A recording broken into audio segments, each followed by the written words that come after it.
años. El ministro de Justicia no participará como testigo del ex parlamentario UDI. Esto incluso después de haber dicho a la prensa, en donde aseguró que le cree a Orpiz cuando le dice que no ha cometido cohecho. 3 empresas eléctricas están dispuestas a pagar 10.000 pesos a los propietarios que cambien sus medidores antiguos por los controvertidos dispositivos inteligentes. Cuando la polémica parecía estar apaciguándose, sale la declaración de Máximo Pacheco diciendo que fue un golazo a la presidenta Bachelet. Y el expresidente Piñera, como ustedes pueden ver, comenzó una ronda de conversaciones, de diálogos con los partidos de oposición. ¿Dejarán rédito estas reuniones? Será este uno de los temas de Estado Nacional hoy. Y en la entrevista nos acompañará la ministra de Educación, Marcela Cubillos. ¿Cómo están ustedes? Muy buenos días. 10 de la mañana con 1 minuto y los recibimos aquí en Estado Nacional con unos invitados que ya les voy a presentar. Nos están escuchando, estamos transmitiendo en conjunto en todas las plataformas de TVN y Radio Duna, Duna.cl o en 89.7 en Santiago. Ahora sí, saludamos a nuestros invitados. Don Mauricio Rojas debuta en el panel. Mauricio, muchísimas gracias por estar aquí. Gracias por la invitación. Gonzalo Miller no debuta aquí, pero nos acompaña. Mucho gusto de tenerlo nuevamente, Gonzalo. Laura Albornoz también, muchas gracias por estar aquí. Laura, muy buenos días. Buenos días. Y don Alberto Mayol también, mucho gusto tenerlo aquí nuevamente. Muchas gracias.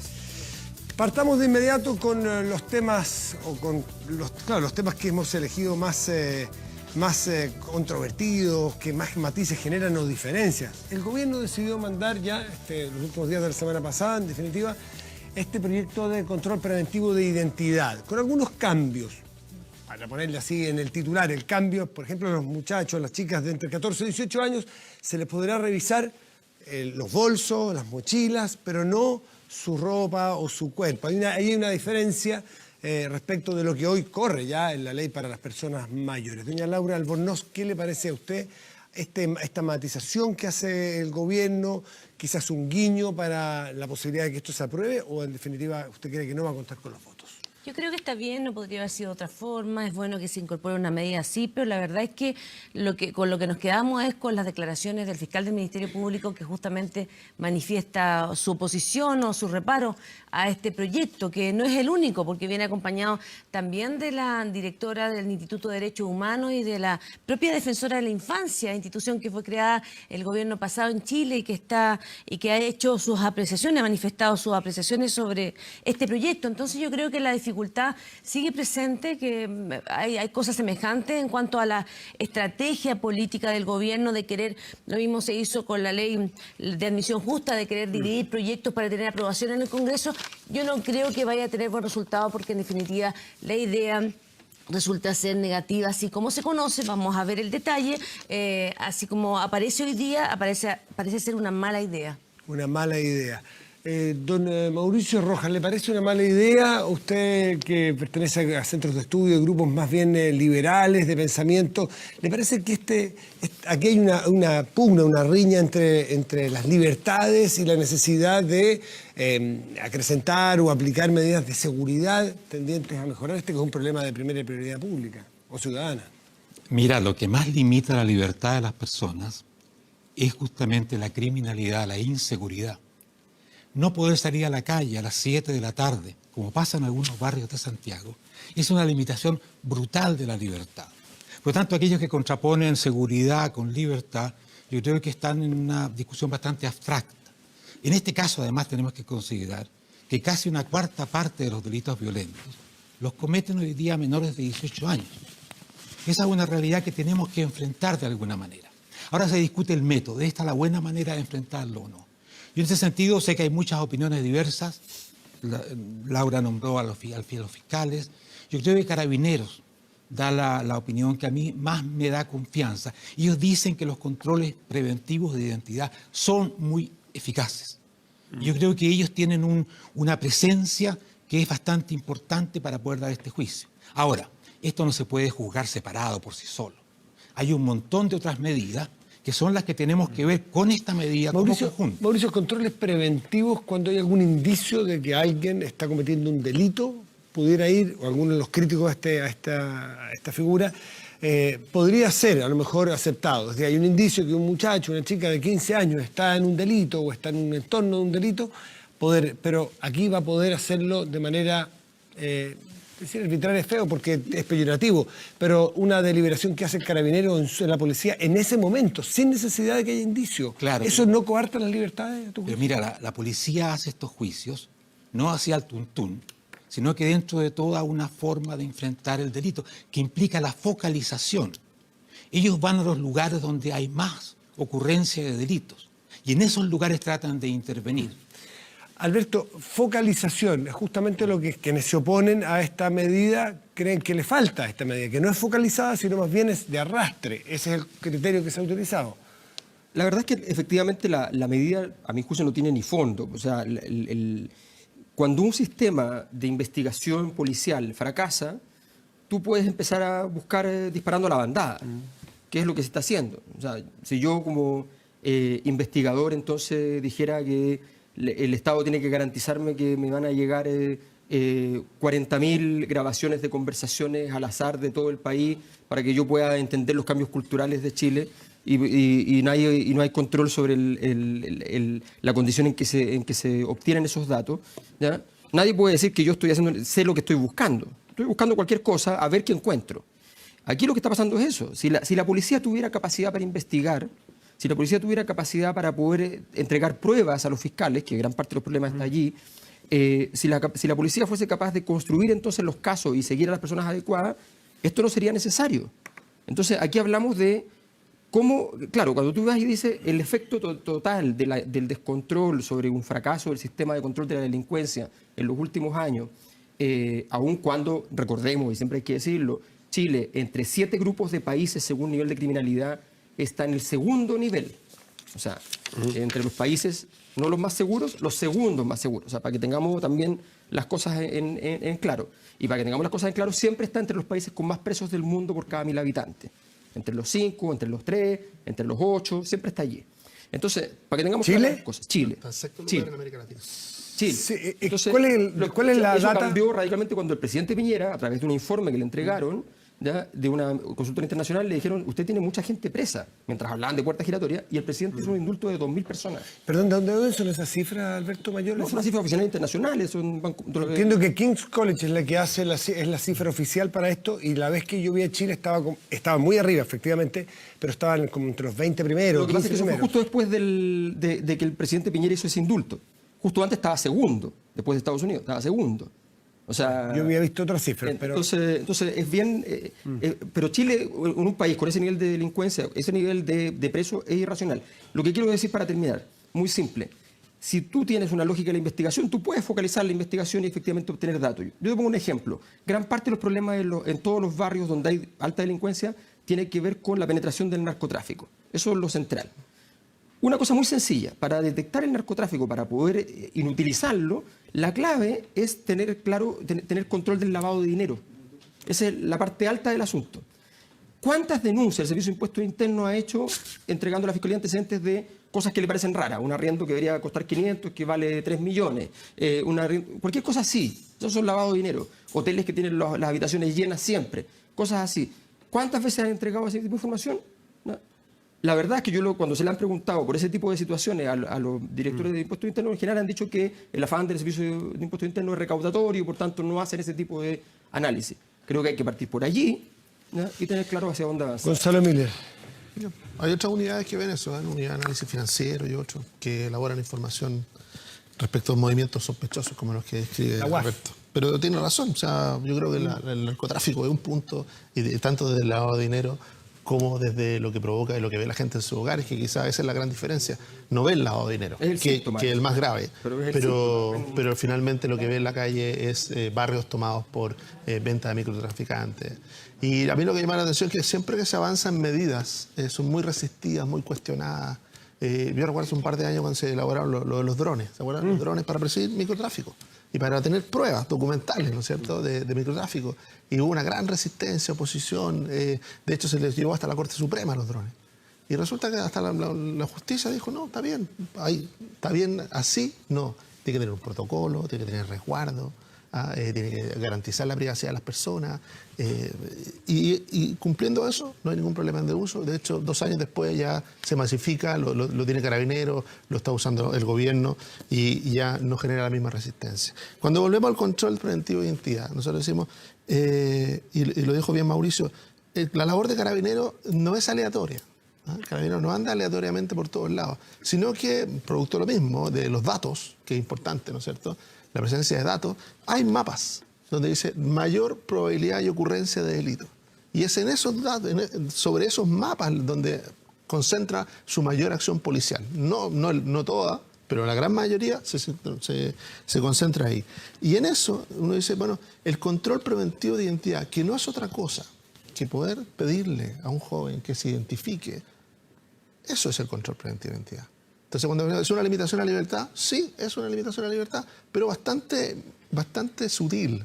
Eso es lo que se está jugando en esta discusión parlamentaria. Entonces, por eso cuando el presidente recibe a los presidentes de los partidos, cuando el presidente recibe al presidente de los partidos, y de alguna manera ese diálogo necesario, obvio, natural, en donde hay aprensiones del mundo de la izquierda respecto del uso, el mal uso de esta herramienta, dice, bueno, concentremos la discusión donde corresponde, que es en cómo garantizamos que esta medida de control de identidad no afecta a los derechos de las personas, no afecta a los derechos, en este caso, de los menores.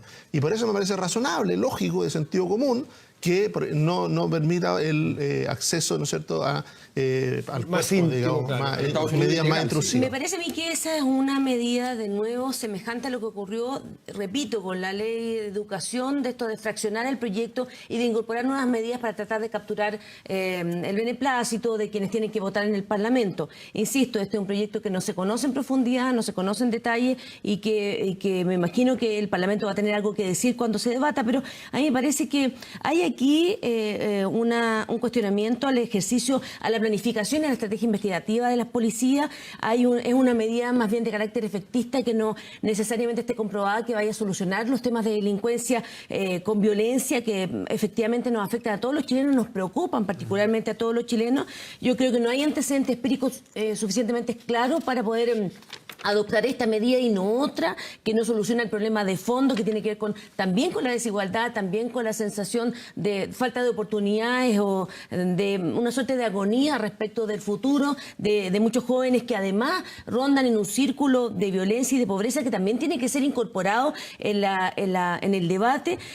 A mí me parece que el tema de los drones es otro asunto. Hay un debate jurídico respecto de la utilización de estos mecanismos y también como la utilización que en algunas oportunidades los malls de Santiago anunciaron, ¿no?, el control facial o de la huella del ojo. Me parece a mí que todavía faltan argumentos científicos suficientemente fehacientes para poder defender medidas como esta. Y lo que se hace es adoptar una medida política efectista, que insisto, los presidentes de partidos cuando tuvieron reunión con el presidente le hicieron ver este tipo de observaciones, y yo creo que en definitiva conoceremos de parte de la autoridad todo el detalle, los datos, las cifras para decir que esta es la medida que tiene que ser tomada y no otras tantas. Mauricio, en algún momento tú dijiste que Carabineros no va a la bandada, me parece que usaste el término, sino que se focaliza y va a los lugares donde está cometiéndose el delito. Claro. Eso puede ser en base a un algoritmo que existe, investigación científica, y te dice, aquí puede haber, se puede predecir, pero también puede prestarse para ir a determinados barrios y a otros no. Y se ha escrito bastante al respecto. Puede producirse allí una injusticia enorme de ir a los sectores sures de Santiago con más hincapié que a otros sectores más, el sector oriente, por ejemplo, que se produzca esa diferencia que puede ser muy odiosa. Yo creo que sería bueno enterarse más de cómo trabaja Carabineros y la PDI. Hay mucho desconocimiento, se inventan muchas cosas. Yo no sé si ustedes conocen el sistema táctico de operación policial llamado STOP, que es la forma, a través de todos estos datos, en que la policía orienta la utilización de sus recursos. Yo creo que es bueno enterarse de eso y no transmitir tantos rumores que tienen poca base. Pero hay una cosa... Perdón, más que rumores, es plantear una hipótesis, la posibilidad de que dos personas que vienen enfrente de un carabinero, que van vestidas de distinta manera, que tienen colores distintos, vestimentas distintas, aros, peinados, se le consulte a uno o a otro. ¿Tú no crees en esa posibilidad? Mira, no conocer cómo trabajan las policías, es no tener confianza además en cómo trabajan las policías, en no ver los resultados del trabajo de las policías. Fíjate que el año pasado hubieron 4,5 millones de controles de identidad y solamente 39 reclamos.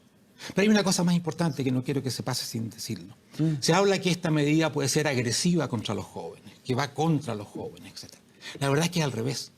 Lo que estamos viendo hoy día en Chile y también en las bandas que salen fuera de Chile es el uso de los jóvenes porque saben que tienen una protección mayor frente al sistema legal.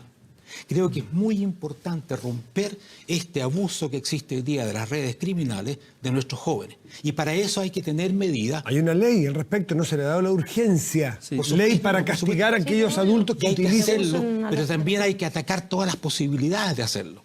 No hay una ley, perdón, hay un proyecto de ley que se está discutiendo. Yo no una creo ley que hay que tener claro que la relación de las policías con la capacidad de relacionarse con antecedentes tecnológicos demostró al menos tener ripios muy importantes cuando se hizo la operación Huracán. O sea, no digo que ellos tengan por qué saber si la máquina funciona o no. Lo que digo es súper simple. Uno agarra el teléfono, llama a 3 facultades, pregunta por informática y le pregunta a un experto si se puede, si cree que es posible que alguien con un computador, con un solo computador, con una inversión de 0 pesos, ya pueda intervenir WhatsApp. Entonces, con esa pregunta, 3 académicos relativamente competentes van a decir no. Si usted tiene 5.000 millones de dólares, quizás. Y si tiene 500.000, tal vez. ¿Ya? Entonces, no. Bueno, resulta que eso pasó. Entonces, cuando uno dice, bueno, tal vez están usando excelente tecnología. El punto es que la tecnología por sí sola no lo da. Uno tiene que... Yo he trabajado con Big Data y con informáticos para ver el tema de Big Data y efectivamente hay que hacer un diseño conjunto. Entonces, si el carabinero no sabe qué es lo que está buscando. Yo digo lo siguiente, hay lugares donde uno va donde sabe que ocurren frecuentemente cierto tipo de hurto, por ejemplo. Y efectivamente uno ve los modus operandi de las personas que lo hacen, ¿no? En zonas donde de intensas reuniones y qué sé yo, se van a robar mochilas y cosas así, ¿no? Si tú vas a ir a un lugar, ¿no? Para ir no vas a encontrar nada, vas a encontrar unos señores vestidos de terno, súper bien vestidos, fantásticos, y no vas a encontrar nada. Si tú te pones a mirar, a observar, ¿ya? Si efectivamente los locales tienen condiciones para que cuando le ponen cámaras, tienen cámaras que efectivamente funcionen y que puedas acercarte a la cara, qué sé yo, empiezas a tener cierto tipo de antecedentes. Creo que hay un tipo de trabajo que la policía evidentemente ha mostrado que tiene falencias graves. Trabajo de inteligencia. Trabajo de inteligencia. Y que efectivamente y da la sensación de que tampoco ha sido la PDI capaz de decir, no, deme todo esto a mí y yo me hago cargo fácilmente. Es una falencia evidente. Yo creo que hay mucho por hacer todavía en eso, tiene razón. En la inteligencia policial la realidad ha demostrado, ¿no es cierto?, de que hay un mundo por avanzar. Pero, a ver, de nuevo, yo creo que la izquierda tiene muchas aprensiones, legítimas muchas, pero también tiene ciertos traumas con este tema, sobre todo el combate a la delincuencia. Y sería bueno que empezáramos a escuchar menos nos y más propuestas, ¿ah? Porque a eso es lo que le ha invitado el gobierno también y el presidente. Decirle, perfecto, aquí está una idea, el control preventivo de identidad, que se sostiene sobre cierta evidencia. Hay otros que sostienen que la evidencia le dice que no. Hay algunos que consideran que la evidencia, por ejemplo, la que acabas de decir, que eso es muy sustantiva. 60.000 personas que habían evadido el control de la justicia fueron puestos delante de la justicia gracias al control de identidad. Entonces, cuando uno dice no hay evidencia, ahí hay evidencia. Hay 4 años de uso. Ahora, respecto de menores, ¿por qué respecto de menores puede ser importante? No solo como una medida de protección, en términos de decirle, esos menores son responsables penalmente. ¿Ah? El Congreso y los gobiernos anteriores consideraron que tenían responsabilidad penal. A partir de los 14 años. A partir de los 14 años. Entonces, aquí lo que estamos debatiendo no es de la responsabilidad penal, que ya está zanjada y como sociedad dijimos, sí, la tienen. Es decir, un menor de edad entre 14 y 18 años puede cometer delito y puede ser sancionado por ese delito responsable. Pero no es el mismo tratamiento que el resto que los sin adultos, duda, no es la misma responsabilidad sin duda. penal. Y ese es el punto. Conocer, pero nadie dijo, mire, no tienen que ser responsables, sino que dijo, hagámoslo bien. Y en el hagámoslo bien. Entonces ahora cuando se plantea esta medida, que es una medida, obvio, no es la solución al macro problema de la injusticia social. ¿Y dónde están las otras medidas? Están en el Sename y están en otros lados. Pero están en el Congreso varias de ellas. No se conoce, se anuncia solamente este control preventivo de los jóvenes de edad y en paralelo el gobierno no entrega, estas medidas van a ir complementadas con otras medidas para los jóvenes infractores, para las familias, los niños que son involucrados en situaciones de violencia, son comprados por las mafias. ¿Dónde está el paquete de medidas? Porque yo me imagino que cuando uno anuncia una medida de este nivel de incumbencia de afectación de los derechos humanos, con mucho respeto y preocupada también por el tema de la delincuencia, la derecha que es pregona acerca de las libertades en todo ámbito, particularmente en lo económico, en esta la coarta, diciendo que efectivamente los derechos de los niños pueden ser amilanados. ¿Y qué propondrían ustedes Laura, qué propondrían ustedes, disculpa Alberto, para ir al fondo del asunto que a todos nos preocupa, ¿no es cierto? Que haya menores involucrados con la delincuencia, con las bandas. ¿Cuál sería la medida? Es cosa de conocer acerca de la situación que viven muchas juventudes encantadas hoy día con las oportunidades que le da el mismo sistema, el sistema económico, cultural y social que hay en Chile. Hay problemas concretos de acceso a la educación, de pobreza, de situaciones de jefatura de hogar, que madres que tienen que salir todo el día para alimentar a sus hijos, los hijos quedan en la calle. Hay situaciones de barrios vulnerables. Entonces, claro, hay política y hay un programa particular en materia del Servicio Nacional de Menores que fue el gran anuncio del gobierno, los niños primero, y todavía no vemos que avance ni con la urgencia ni con la difusión a través de los medios de comunicación que diga, ¿sabe qué? El gobierno va a destinar parte de lo que quiere hacer en reforma tributaria, vamos a recaudar más para invertir en los jóvenes infractores y tener programas especiales en los barrios, en los lugares donde ellos se encuentran. Pero más que crítica, sí, Alberto, pero después, más que la crítica, lo que están haciendo, ¿cuál es las medidas de ese paquete de corto plazo para poder atender un problema que es urgente? Es que ahí tú planteas un pie forzado que es jodido, porque todos sabemos que el nicho ecológico, o sea, esto es un nicho ecológico, se produce una situación en la cual aumenta la probabilidad de que haya delito. Ese nicho ecológico tiene una variable, esto reconoció Banco Mundial, Naciones Unidas, una variable que es la crítica, que son los altos niveles de desigualdad. Los países más desiguales tienen más delincuencia, ¿no? Entonces, lo primero es que tendría que tener políticas de igualdad. En segundo, hay varios países que uno de los fundamentos con los cuales hicieron sistemas de educación gratuito con ingreso universal era la idea de que la probabilidad de que un estudiante que estudia un semestre o un año en la universidad pueda delinquir baja radicalmente. Dado que el país en el fondo le dio una oportunidad, la sensación de incluirse en el orden normativo es mayor. La inversión en espacios públicos es vital. Aquí se habla mucho de tolerancia cero a la delincuencia. El plan de tolerancia cero tenía un fundamento sociológico en Nueva York. El fundamento es que uno de los elementos fundamentales es que no gane el delincuente. ¿Qué significa que no gane el delincuente? No solamente el castigo. Significa que si alguien rompió un bien público, ese bien público, si pasa 2 meses y sigue roto, ganó el delincuente, aunque esté preso. ¿Ya? El experimento del auto que dejan solo, el vidrio roto. Entonces tienes que ir, efectivamente, a trabajar en la capacidad de, al día siguiente prácticamente, a la semana siguiente, a renovar el espacio público. Es que esa lógica que plantea Alberto es muy interesante, porque es verdad, si al final del día hay ecosistemas donde la gente va validando si lo que le dice, ¿no es cierto?, que mira, el delito sancionado o no sancionado, lo va validando en su propia realidad. ¿Ah? Entonces, cuando dice, mira, ¿no es cierto?, que se está utilizando a menores, porque esa es la realidad. Hay un fenómeno reciente, en los últimos 2 años, no histórico, reciente, de que aumentó sustantivamente el uso menor. Entonces uno dice, ahí hay evidencia, miremosla con cuidado, porque uno hace la mirada hacia atrás los últimos 10 años y de alguna manera se diluye este fenómeno que es reciente. ¿Cuál es el punto? Es decir, en esos casos, cuando esas personas validan de que esos menores prácticamente quedan fuera de la mano de la justicia, no requieren el control de identidad, existe la tentación natural del delincuente profesional de utilizarlos para el acarreo de droga, utilizarlo para la reducción de bienes, utilizarlo incluso, como estamos viendo, en delitos de violentos. Entonces, decirle, ese menor de 13 años, de 14 años, de 15 años, que sale con un arma, ¿no es cierto?, y realiza un portonazo, claramente lo que nosotros tenemos que mirar es quién está detrás de él. Porque no creo que una menor de edad, él haya tomado esa decisión de manera autónoma, sino que ha sido forzado a eso, está siendo inducido a eso, y nosotros tenemos que mirar eso. Alberto plantea una pregunta que es muy interesante para hacérsela a ustedes, que no gane, ese fue el término, que no gane el delincuente. Que esa es la pregunta de fondo, dice él. ¿Gana el delincuente en Chile hoy, Mauricio Rojas? ¿Está ganando? Lamentablemente muchas veces está ganando, pero yo quiero tomar un elemento que destacó Alberto, Nueva York, donde hemos tenido una reducción de la criminalidad que es realmente asombrosa. Hace 25 años atrás todos pensaban que Nueva York estaba perdida prácticamente. Hoy día es una de las ciudades más seguras del mundo, es algo increíble. No se ha cambiado la estructura social de Nueva York. No se han hecho grandes cosas en los temas que ustedes apuntan, que sin duda que son muy importantes. Pero una acción policial... ¿Qué es lo que ha cambiado entonces? Ha cambiado el accionar policial. Por ejemplo, la tolerancia cero, que implica justamente que tú no dejas pasar los pequeños delitos. El famoso experimento del auto, que crea una señal de que puedes delinquir a bajo nivel sin que no pase nada. Todo eso así, mira, por ejemplo, cuando empezaron los metros de Nueva York. Apenas había un rayado, se guardaba el carro ese y se pintaba. O sea, no había huella del delito. El control de todos estos espacios donde comienza la delincuencia.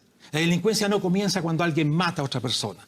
Comienza cuando tú dejas que el joven empiece a hacer pequeñas infracciones. Esto es lo que el gobierno enfrentó mandando una nueva ley respecto de la civilidad, como se le llamó. Son cosas muy importantes. Y la verdad es que a mí me llama la atención que se desconozca la gran cantidad de medidas y acciones que el gobierno actual está haciendo. ¿Les llama la atención a ustedes que, como oficialismo, representante en esta mesa de cercanías al gobierno, de que el Ministerio Público, por ejemplo, haya estimado que esta no era una medida eficiente en el control del delito o en la persecución del delito?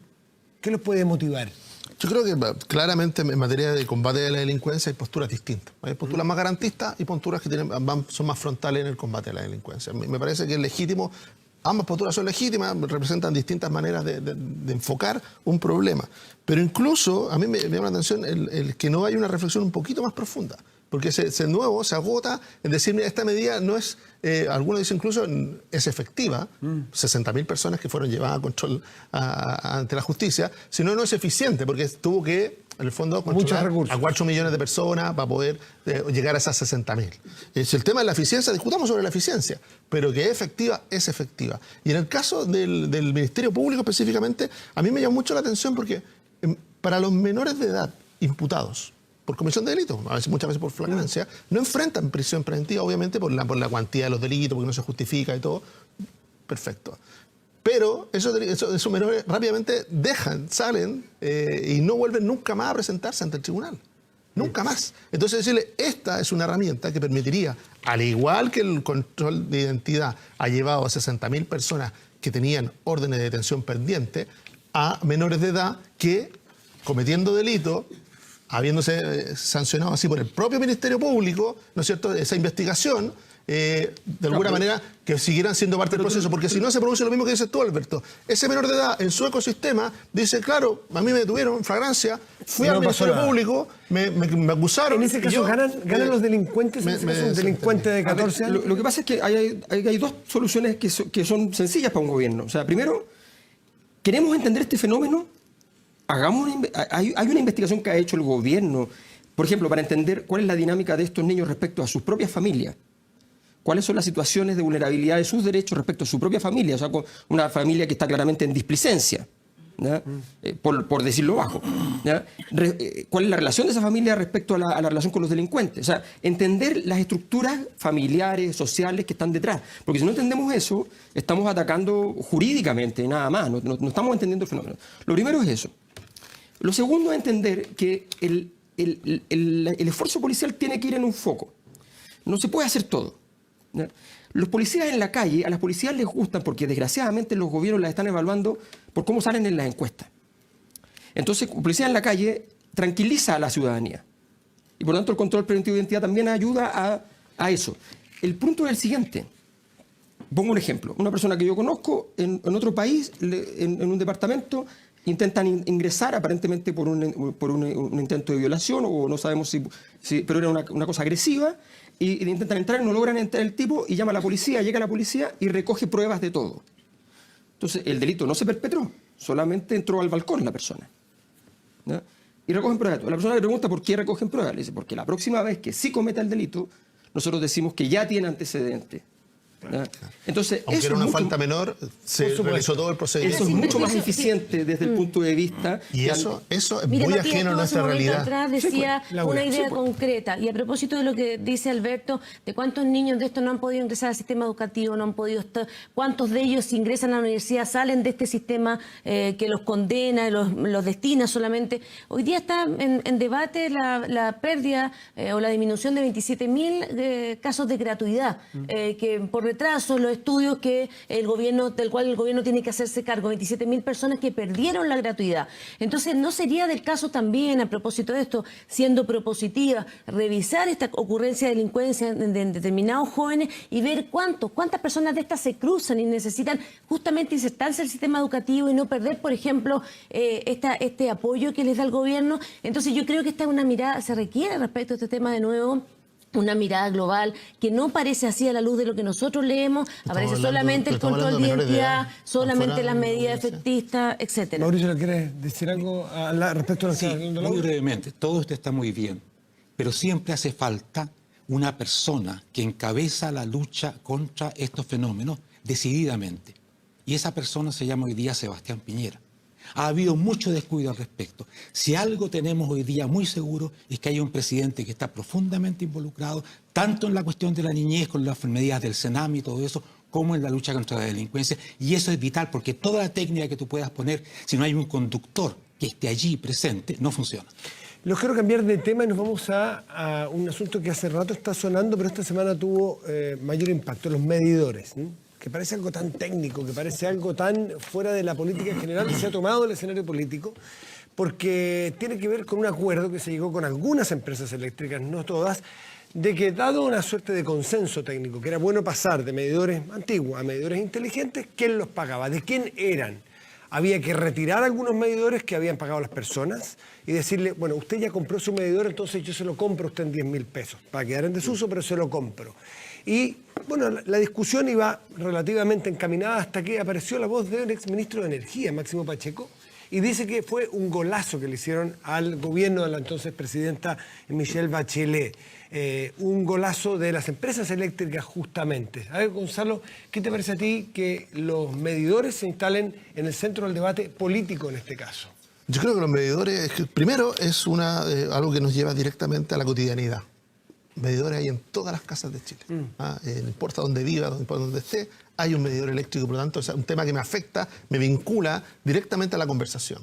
Y lo segundo, porque toca dos de los vicios de nuestra política, los medidores. La debilidad, un Congreso que aprueba una ley, la aprueba, no tengo ninguna duda, bajo una buena inspiración. De hecho, cuando uno mira el origen de la ley, era corregir lo que estaba ocurriendo después del terremoto de la Cuarta Región. Pero lo hace de una manera en que genera un segundo espacio de discrecionalidad para el Consejo Eléctrico, el Consejo Energético. Y ahí, segundo vicio, la fragilidad de la institucionalidad frente al lobby. Porque resulta lo que estamos conociendo ahora, después de nuestra primera abrir los ojos inicial respecto de que los diputados no defendían la propia ley que habían aprobado, porque claro, ellos la aprobaron en un sentido o con una intención, pero en los hechos, en la redacción, abrió la puerta a algo muy distinto. Y lo segundo, la fragilidad de nuestra institucionalidad frente al lobby. ¿Por qué? Porque ahora estamos desentrañando una trama, ¿no es cierto?, que ya partió en este comité, ¿no es cierto?, que tomó administrativamente una decisión junto con las empresas eléctricas, y que finalmente nos lleva a que el ministro, este ministro que dice que le hicieron un golazo al gobierno, Pacheco, porque él traza una línea, ¿no es cierto?, decirle yo fui ministro hasta aquí y esto ocurrió después, y en eso tiene razón, porque la decisión del comité es posterior. Lo que no nos dice es que cuando él era ministro, hizo una nota sobre esto, hizo un anuncio público sobre los medidores y recibió a las mismas empresas. Entonces, decirle, en algún minuto la política tiene que tener los suficientes pantalones para explicar algo, a pesar de que sea difícil, a pesar de que sea costoso en términos de opinión pública, circunstancial, pero también tiene que ponerse los pantalones cuando tiene que enfrentar a un regulado, ¿no es cierto?, que generalmente lo que está buscando siempre es maximizar su interés al mantener su servicio, pero maximizar su interés. Escuchemos lo que dijo exactamente el exministro Máximo Pacheco. Lo vamos a la mesa. Esta, en mi opinión, es una discusión de una política pública aberrante. Esto fue un golazo que le metieron las distribuidoras de eléctrica al Estado. Es una política contra el bien común y en favor de las distribuidoras, que con ello están cometiendo un abuso inaceptable contra los hogares.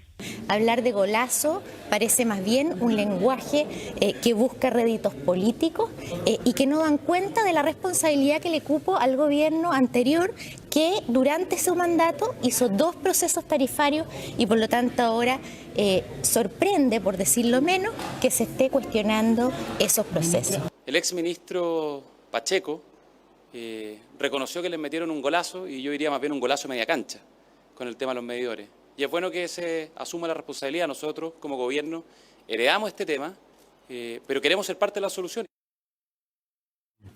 Resulta que los técnicos dicen que es mejor tener un parque, como dicen los expertos, un parque de medidores inteligentes a uno análogo, antiguo. Sí. Pero resulta que hoy día, como es políticamente difícil defender esto, nadie quiere hacerse cargo y parece que nos vamos a quedar entonces en medidores de los años 70 versus del siglo XXI que nos permiten eficiencias, por ejemplo, medioambientales. Nadie lo dice porque nadie quiere abrazar un medidor hoy día. Claro, lo que pasa es... Hay una cierta cobardía en la política. Hay dos fenómenos que son separados y que se juntaron aquí.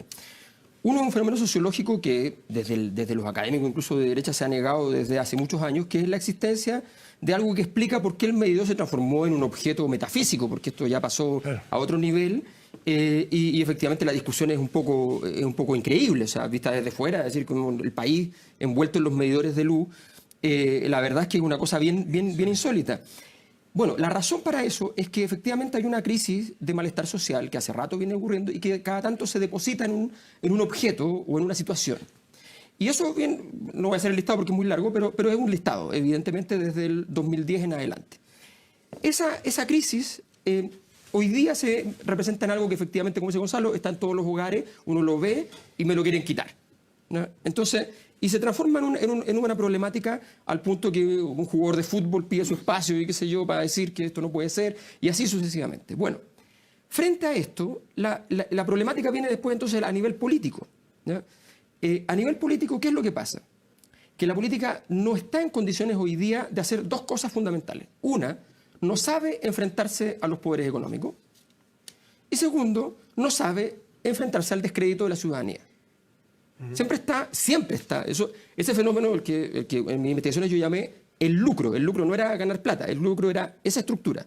O sea, no sabe enfrentar las dos cosas al mismo tiempo. Entonces, no le puede decir a la gente, confíe en mí, porque esto efectivamente es un medidor que no es para cobrarle más. Es un medidor porque nos va a permitir una capacidad de gestión mucho mayor y vamos a poder tener entonces eficiencias en el gasto y eventualmente incluso eficiencias de corte medioambiental, ¿ya? No lo puede decir porque no le van a creer. ¿Por qué no lo hizo oportunamente también? Y al otro lado, está llegando tarde a la conversación. Y al otro lado resulta que efectivamente una ley que parte por un lado, el mundo económico llega y le instala una agenda distinta. ¿Ya? Porque si esta agenda se quería instalar, se puede instalar, pero no llegando... Pasó lo que pasó con los estacionamientos. El origen de la ley es una cosa, el final es que terminas pagando más. Entonces la ciudadanía desconfía con razón. El fenómeno de malestar social no es una sensación, es un fenómeno cognitivo. Es un aprendizaje. Puede estar equivocado o cierto, pero es un aprendizaje. Es un proceso. Es un proceso. Entonces, ese es el problema. Sí, Mauricio, luego Laura que pide la palabra. Mira, esto de los medidores es un gran medidor del mal estado de la política nacional, sin duda, porque lo que dice Alberto es totalmente razonable. Aquí hay una crisis de confianza. Las cifras de confianza del Senado, de la Cámara de Diputados, los partidos políticos son realmente penosas y esto viene a acentuar esa impresión.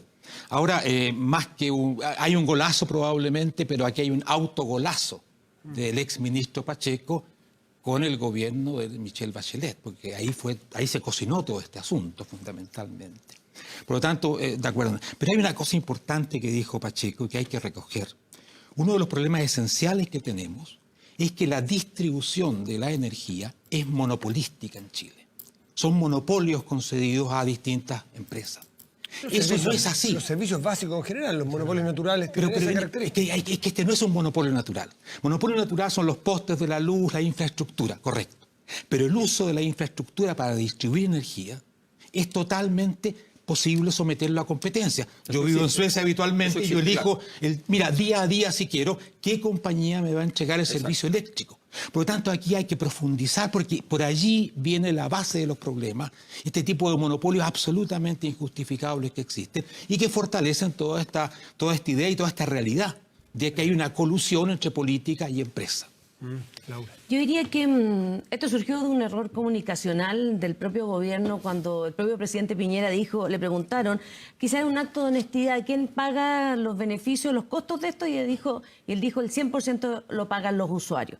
Y este error comunicacional dio cuenta justamente de lo que decía Alberto, esta fragilidad del poder político frente a la industria. La fragilidad que existe, y que no es solamente acá, lo vamos a ver luego en el caso Corpesca, como ciertos parlamentarios definitivamente son comprados por la industria para poder votar a favor de los intereses de particular y no del bien común. ¿Y usted cree que hubo compra de parlamentarios? O sea, no, es la predisposición y la gran cantidad de lobby. No lo conozco, lo desconozco, pero sí estoy haciendo una analogía porque lo que queda claro es cómo la industria puede influir o incidir y estos grandes espacios para que la industria hagan acción a su favor, en contra, oponiéndose a los intereses que debiesen preocupar a quienes administran el Estado. Y esta fragilidad que está clara y que tiene que ver y que hoy día genera esta molestia, la gente se dio cuenta de que en este proyecto de ley el 10% de ganancia estaba asegurado en la empresa eléctrica, que al final ellos iban a tener que pagar por un nuevo medidor que además no venía añadido o todavía no se sabe qué otros beneficios le reportan los usuarios. Fíjate que el otro día me preguntaba un taxista y me decía, pero, o sea, Laura, esto va a significar con estos medidores inteligentes que cuando me corten la luz, yo no voy a tener que pagar los 35.000 pesos porque me la repongan, como ocurre hoy día con los medidores tradicionales. Esto va a significar, me decía el otro día, lo bueno es que esto viene acompañado que uno puede elegir si lava la ropa en la noche. Y eso todavía no está claro en la ley, el que con posterioridad utilizar estos medidores inteligentes la gente pueda elegir y sepa cuándo la electricidad le sale más barato y cuándo más cara para poder utilizar o desconectar los servicios a larga distancia, ya que esto es digital. Hay dudas sobre la implementación del proyecto que tiene que ver justamente con la capacidad de tener internet o no en las casas y está ahí todo el debate respecto de la contratación de los servicios de Internet para que estos medidores sean aplicables o no. Entonces, habiéndose ocurrido este golazo, dijo Pacheco, yo la verdad que no creo que un ministro de Estado pueda deshacerse de las responsabilidades que tuvo y pueda alegar una suerte de ignorancia de este tipo de sucesos. Si bien es cierto, fue durante el periodo del ministro Rebolledo que se tramitó con urgencia esta ley, la verdad que me parece insólito que un ministro de Estado pueda alegar ignorancia del conocimiento de estos hechos y más encima endosárselo al gobierno donde él era responsable de la cartera. Pero dicho lo anterior, a mí me gustaría ver cuál es la propuesta, además de pactar el 10.000 pesos para la compra de los medidores antiguos, cuál es la propuesta que el gobierno va a hacer para solucionar este problema, entendiendo que es un problema que, como se dice, ellos asumieron, pero me gustaría saber cuáles van a ser la solución más que la, entre comillas, compra. O va a haber una ley corta que va a solucionar este impasse, que por lo demás, esta fijación de monto, yo quiero recordar que viene en la época de la dictadura, cuando se fijaron estas tarifas de ganancia para la empresa eléctrica. Esto no es de ahora, esto viene de la época de Pinochet. Entonces, ¿qué se va a hacer? ¿Qué va a hacer el gobierno para solucionar? Y lo digo con la mejor buena leche. ¿Qué va a hacer para solucionar que no sea solo el fijar la compra en 10.000 pesos? Gonzalo. Mira, un fenómeno interesante, de repente a veces errores como estos sirven de aprendizaje. O sea, de repente hay que equivocarse, hay que producir esto y yo creo como algo positivo la reacción ciudadana. Es algo positivo, ¿por qué? Porque significa que cualquier proceso de política pública, pensamos que lo habíamos aprendido con el Transantiago, algo que se hizo a las espaldas de la gente y que fue un desastre y que está en todos los manuales donde se enseña política pública como uno de los peores ejemplos a nivel internacional, Transantiago. Pero resulta que ha habido mucho aprendizaje, se habla mucho de la participación, se habla mucho de la información, de la transparencia y de una sociedad más horizontal, pero aquí también falla eso. O sea, gran parte de esta conversación tendría que haber ocurrido antes de que nos dijeran que iban a cambiar los medidores. Porque la reacción es obvia y natural y interesante. ¿Por qué? Porque mucha gente dice, oye, ¿cómo alguien va a venir a mi casa? Y va a tener derecho a que yo le abra la puerta contra mi voluntad. No, pues es mi propiedad. La propiedad privada. ¿Tú dices para la lectura del medidor? No, ni siquiera para la lectura, para que lo cambien. O sea, porque iba a venir, aquí se da como por hecho, Matías, que iban a llegar a tu casa, te iban a abrir tu puerta, iban a sacar el medidor antiguo y te iban a poner uno nuevo. Y a ti no te preguntó nadie. Y resulta que se estaban metiendo en tu casa. En algo tan privado, tan íntimo, nosotros te estaban metiendo en tu casa sin ninguna. Recién conversábamos sobre cómo garantizábamos el control de identidad y le poníamos un montón para poder lograr que sea eficiente, ¿no es cierto? Un montón de protocolos, ¿no es cierto? De seguridad. Y resulta que aquí, ¡pum!, la empresa iba a golpear la puerta y te iba a cortar la luz un momento y te iba a cambiar el medidor. Y la gente reaccionó y dijo, no, es mi casa, es mi propiedad. Y finalmente después dijo, oye, ¿y este medidor antiguo qué pasa con él? Dijo, si ese medidor, no para todos, pero para la gran mayoría, es un bien propio, es mi medidor. Claro, es mi medidor.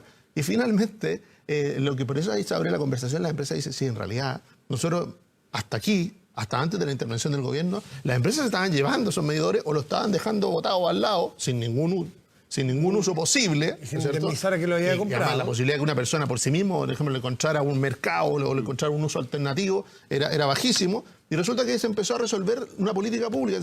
Tanto eso, la indemnización correspondiente, el permiso, la autorización, la información necesaria para que esa persona en su casa estuviera informado y fuera parte de la decisión, son elementos clásicos de lo que uno enseña respecto de cualquier instalación de política pública. Y aquí creo que a mí no me gusta, a diferencia de otros, de jugar la malintención, porque la intención uno no las conoce, uno ve los hechos. Claro, uno dice, mira, esto se aprobó hacia el final de un gobierno, se aprobó finalmente cuando ya nadie mira, pareciera como que no hay nadie mirando y cuando yo no voy a estar ya en el cargo cuando esto se materialice. Más allá de eso, lo importante es de que si todas las políticas públicas de Chile cumplieran con estos procesos, daría lo mismo que fuera el último día de gobierno o fuera el primero. Porque estaría garantizado la transparencia y la participación de los ciudadanos. Sí, yo quiero agregarle como pregunta para el análisis que vaya a hacer el Mauricio, este tic que ha adquirido la política de siempre, aunque sea en el fondo una medida técnicamente buena, da lo mismo si es buena o mala, no es mía. Y siempre la pelota al del lado, como las papas calientes. Sí, es popular. Popular. Porque si es popular, claro, pero el otro, padre le sobra. Y la verdad que hablamos de cosas que vienen de la época de Pinochet, que es el paleolítico, desde el punto de vista que han pasado gobiernos de derecha, de izquierda, de centro, y todos se tiran la pelota, y nadie quiere medidores hoy día. Y el propio presidente, el propio ministro Blumel dice que fue un golazo, cuando la ministra de Energía dice que no es un golazo, que es irresponsable decirlo. Entonces, este tic de no hacerse cargo de las cosas de la política. Mira, el tic fue muy grande al final de la administración de Michelle Bachelet, porque se trataban de aprobar un montón de leyes que no se pensaban aprobar. Si tú ves lo que dijo Pacheco en 2016, porque la instalación de medidores comenzó en marzo del 2016 en barrios como la Florida, él dijo, esto como ley no se va a alcanzar a aprobar todavía, porque entendía que era una discusión compleja. Pero de pronto vino el apuro de aprobar muchas cosas, y si en enero del 18 se aprobó esto rápidamente de una forma que no debiera haberse aprobado. Tenemos muchos ejemplos, la reforma tributaria, muchas cosas que se han hecho apresuradamente por un efectismo político y que después terminan mal.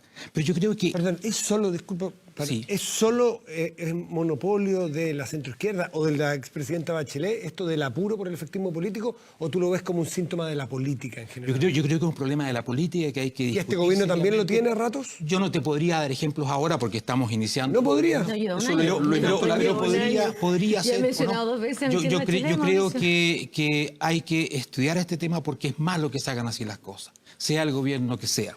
Pero ahora, es un fenómeno, yo creo que estamos de acuerdo que es un fenómeno transversal que a veces tiene mayor intensidad. Yo creo que cuando hay una presidenta más débil, obviamente que se manifestó con mayor intensidad, y hoy día uno podría decir, al menos está sobre la mesa. Hay una cosa, Matías, que yo creo que es importante. Qué bueno que todo esto que ha pasado con los medidores nos haga llamar la atención sobre aquellos temas que no se discuten, los monopolios, por ejemplo, o las viejas regulaciones, como ustedes dicen, esto viene de la época de Pinochet. Pasaron 20 años de concertación, después vino el gobierno de Piñera I, Bachelet II, y esto no se tocó. Yo creo que hay un montón de cosas que debemos tocar. Yo pienso que las compañías eléctricas deben estar bastante nerviosas con esta discusión, porque saben que más allá de los medidores hay cosas mucho más importantes, y allí debiéramos llevar la discusión. Sí, ahora hay que decir varias cosas. Además que, por ejemplo, el precio de la energía a nivel de generación, el aumento de la energía solar significa un ahorro enorme para las compañías, no son las distribuidoras, son las generadoras. Pero nosotros no vemos reflejado eso en las cuentas, no hemos visto que haya bajado la luz. A pesar de que se anunció. Pasar del 3 al 20% de generación solar es mucho ahorro. ¿Ya? Y es como muy eficiente ha sucedido en otros países como Alemania. Y es muy eficiente para Chile, que es el único país del mundo que está en el estándar 10 de energía solar. Entonces, de verdad, tenemos que empezar a notar eso, porque eso va a generar confianza. Eso es evidente. Ahora, yo creo que los gobiernos tienen una responsabilidad que es lograr tener el fundamento para lo que están haciendo. Es una cosa súper simple. Anda por ahí un video, yo no sé qué tan cierto es, ¿ya? Aparentemente no es chileno. Hay que tener cuidado. Hay que tener mucho cuidado, por eso digo, pero dice una cosa que no es irracional. Dice, para que este medidor pueda emitir información a una central, tiene que emitir ondas a un nivel de 40 veces lo que hace un router de internet en tu casa.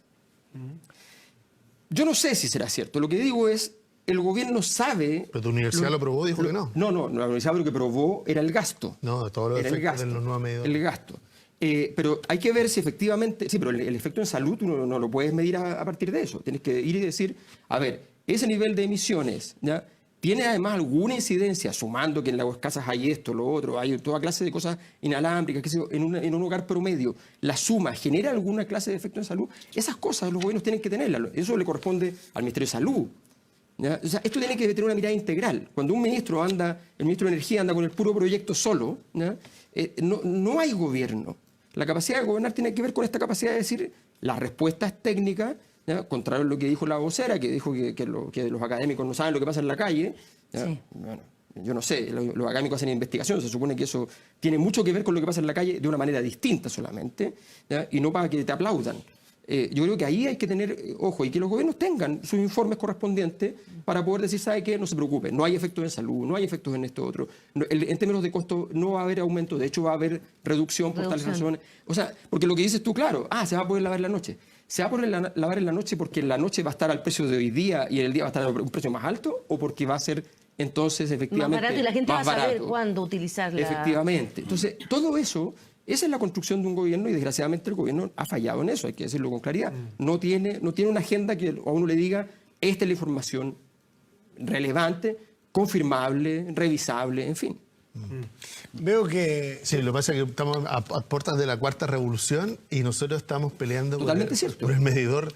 Ese medidor, lo más probable es que sea necesario, lo más probable es que sea útil, lo más posible es que nos abra la oportunidad de políticas muy interesantes en materia medioambiental. ¿Y qué está haciendo el gobierno por esa revolución? Entonces, lo que uno se pregunta es decirle, ¿en qué minuto nuestra política deja de tirar eso hacia abajo, hacia el barro, y nos produce una discusión a partir de evidencia, como dices tú, a partir de la investigación integral, pero nos ayuda a tener una conversación que a la gente la oriente y no solo la asuste?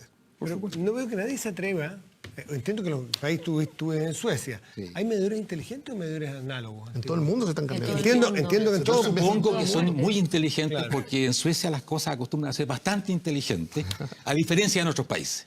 Así que no les llama la atención. No también pueden ser inteligentes, cosa de adoptar las políticas de manera correcta, informar a la ciudadanía. Yo creo que había un déficit en la capacidad de informar de qué manera esta reforma también apuntaba, porque me imagino que ese era el propósito del ministro Rebolledo cuando se presentó el proyecto de ley, a abaratar los costos, a mejorar las condiciones de utilización de energía, etcétera, etcétera. Y eso no ha sido explicado a la ciudadanía, más bien lo que pasó fue que lo que se ha exhibido a partir de la declaración del presidente Piñera fue que esto lo iban a pagar los usuarios, iba a ser más costo y iba a tener una ganancia al menos del 10%. Es heredado, dicen. Es heredado del gobierno anterior, el cual usted... Yo estoy acostumbrada a esas palabras. De hecho, nuestro querido Mauricio ha mencionado 2 veces hoy día a la presidenta Bachelet en su primera participación de Estado Nacional. Eso lo merece plenamente. Claro, no me cabe duda que ese es su sentimiento. Entonces, esa cultura de echarle la culpa a la anterior, me parece que podemos volver atrás y en el primer a mí me parece que es una postura de Estado el poder asumir, siendo ministro vigente, las falencias, y está mostrando la imagen de la ministra de Electricidad, las falencias que se ocasionaron con la aprobación de una ley de todos los parlamentarios, porque la aprobación además fue unánime. Aquí hubo parlamentarios de derecha y parlamentarios de gobierno que aprobaron esta reforma de ley, ver cómo efectivamente podemos mejorarla, mostrar las bondades del cambio por nuevos pero siento, Laura, que a veces la política no se atreve a entrar en eso que puede ser impopular, en las bondades del medidor.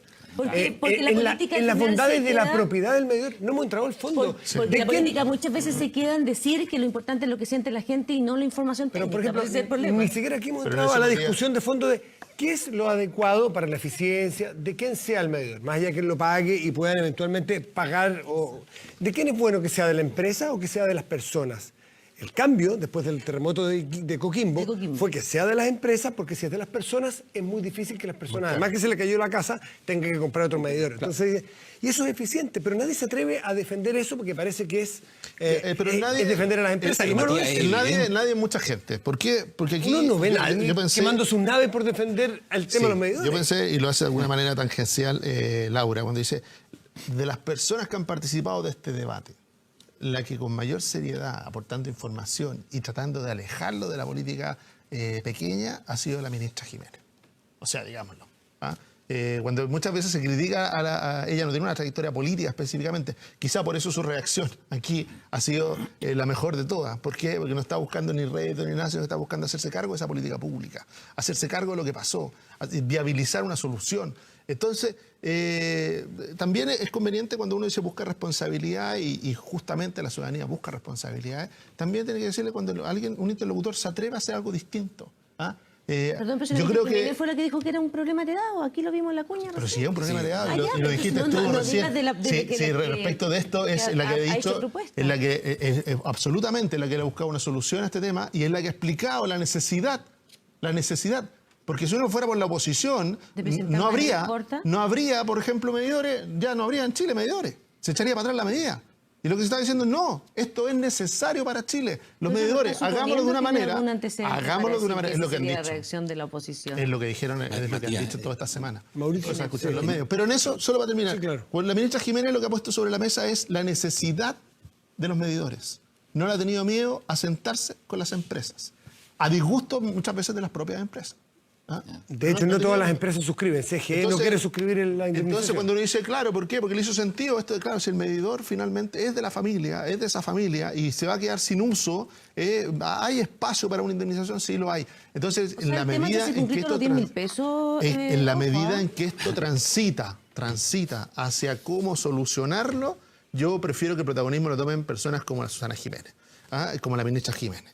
En el caso de que esto transite de nuevo a la guerrilla corta de la responsabilidad y de la cuestión, bueno, eso bastante improcedente y solo termina alimentando algo que es propio de nuestra política. Mauricio, creemos que el fondo de la ley es absolutamente correcto. El paso a un medidor que te permita programar tu uso de la energía es esencial en una época donde la energía es un tremendo bien escaso. Por lo tanto, la idea del medidor inteligente es súper buena. El problema es que tenemos un problema coyuntural aquí, quien paga por el medidor.